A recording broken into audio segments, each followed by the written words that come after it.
আজকে আমরা অত্যন্ত বিক্ষুব্ধ হয়ে রাজপথে নেমে আসতে বাধ্য হয়েছি। আমাদের কথাগুলো অত্যন্ত পরিষ্কার।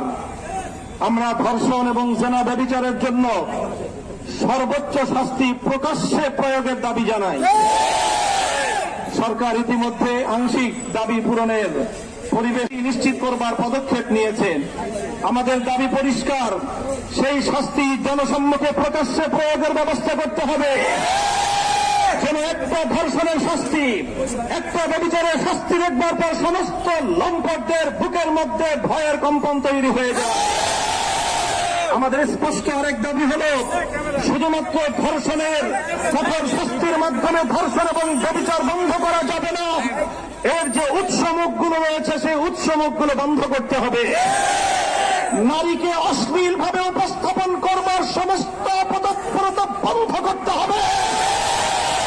মাদকের অবাধ সরবরাহ এবং প্রাপ্তির ব্যবস্থা রুদ্ধ করতে হবে। নারীকে যারা অশ্লীল ভাবে উপস্থাপন করছে, সিনেমার বিলবোর্ড, বিভিন্ন চলচ্চিত্রের পর্দা, নাটক এবং টেলিভিশনের পর্দার মাধ্যমে যারা নারীকে ভোগ্য পণ্য হিসেবে, ব্যবসার পণ্য হিসেবে উপস্থাপন করছে, তারা মাতৃজাতির কলঙ্ক করছে।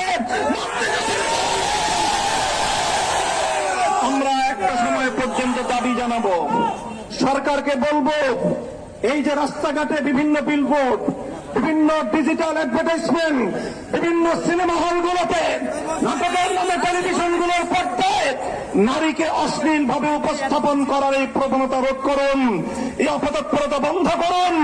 একটা সময় পর্যন্ত আমরা দাবি জানাবো। যদি আমাদের শান্ত আন্দোলনের ভাষা বুঝতে সরকার ব্যর্থ হয়, তাহলে তাওহীদি জনতা এই অশ্লীলতার আখড়াগুলোকে নিজেদের হাতে আমরা ভেঙে খান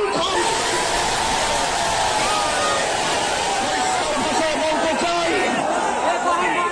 আজকে ইসলামপন্থী, ইসলাম বিরোধী নাস্তিক্যবাদের দোসরেরা তারা মামুর বাড়ির আবদার নিয়ে এসেছে। ওরা ধর্ষণ বন্ধ করতে চায় না। ওরা ধর্ষণ বিরোধী বিভিন্ন সংগ্রাম এবং বিভিন্ন সমাবেশের নামে রাজপথে প্রকাশ্যে নারী পুরুষ তারা অশ্লীল এবং যৌন আচরণের মাধ্যমে গোটা দেশ এবং জাতিকে কলঙ্কিত করার পায়ে তারা চালাচ্ছে। আরেকদিকে গোটা দেশে সিনেমা ব্যভিচার ধর্ষণের উস্কানি দেওয়ার জন্য অশ্লীলতার আখড়া সিনেমা হলগুলোকে উন্মুক্ত করে দেওয়া হচ্ছে।